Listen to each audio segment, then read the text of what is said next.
So here is what it's really like eating mostly or fully raw, what can be tricky and what makes totally worth it.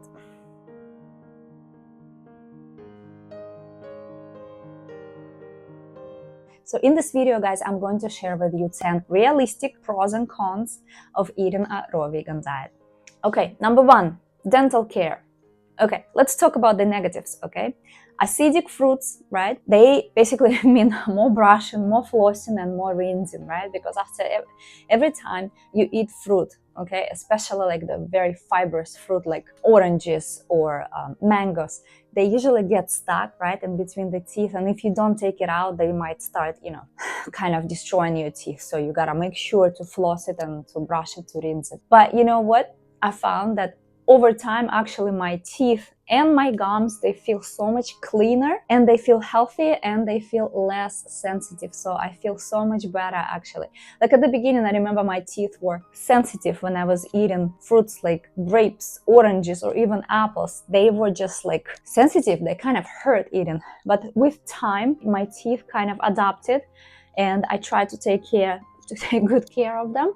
And they feel good, no problem, and I'm really enjoying eating all my fruit now. Number 2 is learning new recipes and kitchen prep. Okay, so the negative part here is that you need to figure out new ways to prep, combine, and kind of, you know, not cook, but we'll call it cook new foods, right? But you know, the good thing is that it's fun. You get to be creative. You get to discover all these new flavors, and even simple meals, they feel exciting. Like your taste buds change completely, and all this delicious fresh food feels completely different from eating cooked food. It's like it's bursting with flavor. And the more you eat raw, the better it gets. I don't know. I've noticed like apples to me taste like explosions now. They taste so good. Okay, number 3 is digestive adjustments and mono meals. Okay, so the negative part here is that bloating exists.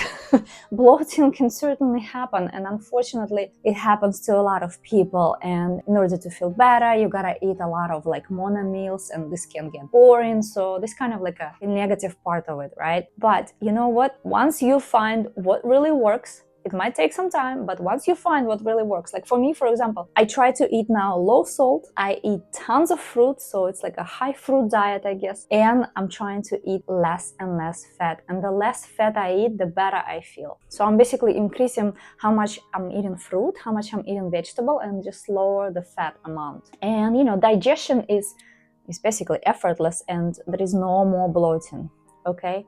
And the less salt I eat, I've noticed the better I actually feel and the less bloating I feel. And I've noticed also about cashews. If I eat some sort of cashew-based sauce, I might start feeling a little bit bloated. Even though I like cashews, I don't know if they really work with me really well. So I'm thinking maybe I'll just keep cashews only for those special days, like desserts, like those frozen treats and stuff like that. Once in a while, I'll have that.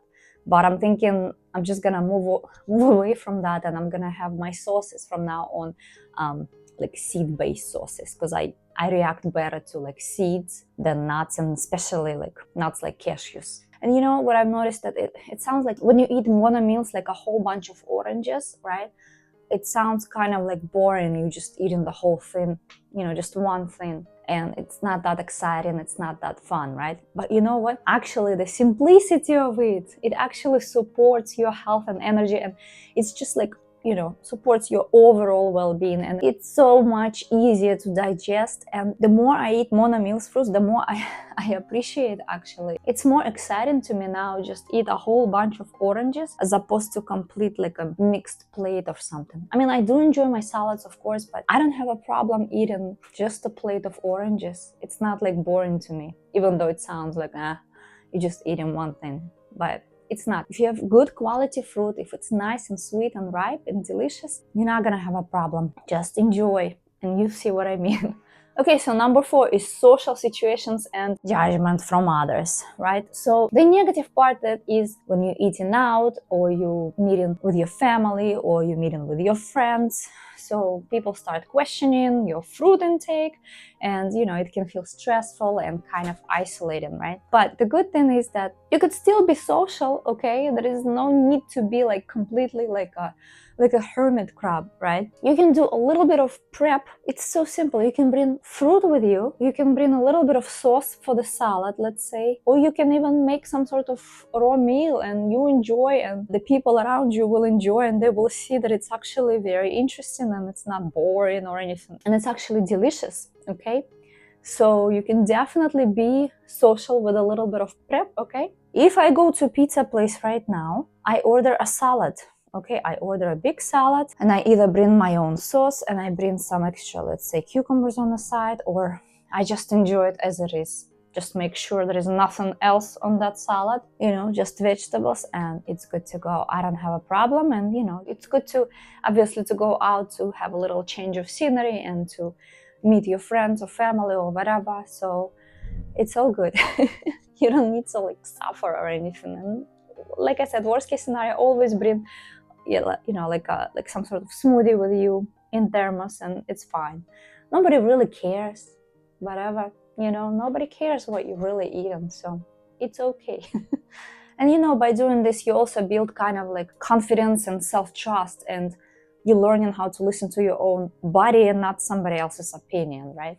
Okay, number 5, shopping and managing fruit. Okay, the negative part, of course, is where and how often to actually shop, you know, where to go, which stores, and all that planning from the beginning. It might feel really, really overwhelming. And another thing, of course, rotating and freezing and, you know, prepping all this fruit, it can feel like some extra work, of course. But you know, once you find your rhythm, it's actually faster, it's easier, and it's even cheaper if you buy fruit in bulk. Like, let's say I started going to wholesalers and I just buy big boxes, and it's cheaper and the fruit is usually good. They let me even taste it there, so it's actually really nice.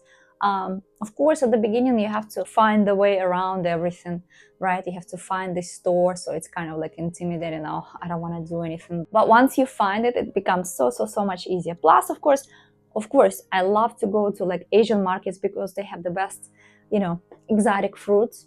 At least here in New York, it's much better in Florida, but in New York, we still have the, you know, the jackfruit, and they still sell the durian and all the other stuff.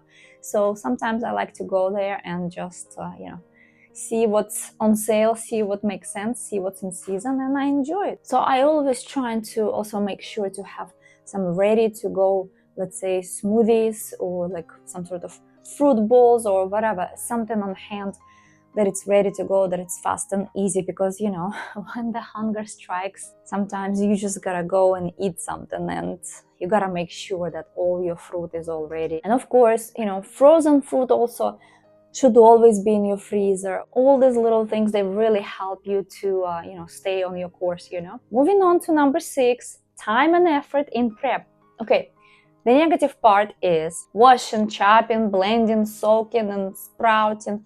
All of this can take time, right? But the advantages is that minimal cooking, less heat in the kitchen, and faster cleanup. Such a fast cleanup. There is no grease to wash.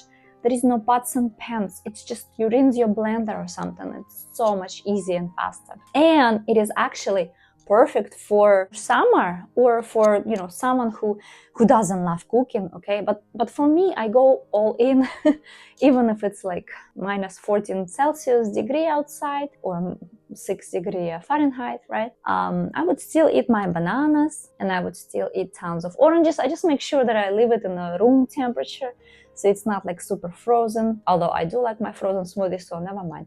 I eat it all. Cold, not cold, doesn't matter. As long as I eat, as long as I have some food to eat, I will eat it, because I really enjoy how I feel after I eat raw. Okay, number 7 is cost and seasonal limitations, okay? The negative is that, of course, exotic fruits, they can feel super expensive, and some fruits aren't even available year-round, right? But the good thing is that when you invest in your health, it is priceless, okay? There is no price tag on your health, that's for sure.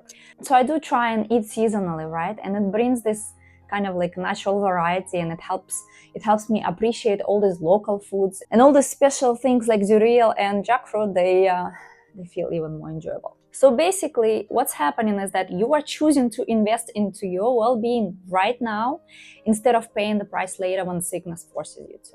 Okay, number 8 is energy, bathroom frequency, and calorie density. Okay, the negative part is that you might need to eat a lot in order to meet the energy needs, and you will go to the bathroom more often if you eat tons of juicy fruit and vegetables. But the good thing is that every bite is actually very nutrient dense. All these vitamins, minerals, all these enzymes and antioxidants. You would notice that you get this steady energy like without crashes or food comas. Like I don't really have those anymore. I have a very, very steady energy until I'm done for the day. Until I get super tired and I'm going to sleep. That's it.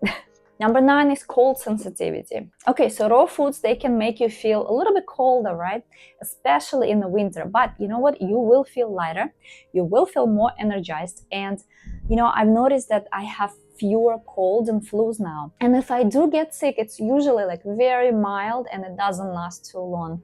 So for me, this is a big, big, big plus because I used to have like really, really bad colds like every single year. And you know, they even started getting worse until I switched to this juicy fruit lifestyle. Okay, and number 10 is adjustment phase and detox and flexibility.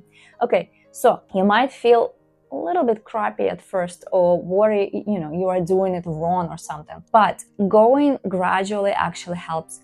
Like, for example, just add some extra avocados, add some extra bananas, or just simple cooked foods like sweet potatoes baked or some squash baked or steamed or something like that. I'm not talking about deep frying anything, no. But like very, very, very simple foods like this you can add at the beginning, and it kind of, you know, helps to calm things down. So it certainly helps with transition, you know, while still supporting all this detox and, you know, your overall health. You still continue that. It's just a little bit slower. Now, I know some people suggest colonics, but I've never had one, and you know, I feel okay for now. Maybe one day I will try, but for now, whatever I'm doing now really, really works for me, and that's okay. Okay guys, so these are pros and cons that I wanted to share in this video. I hope you enjoyed it. If you did, don't forget to click on the like button and subscribe down below. I would really like to have you here. And I thank you so much for watching, and I'll see you in the next one. Bye.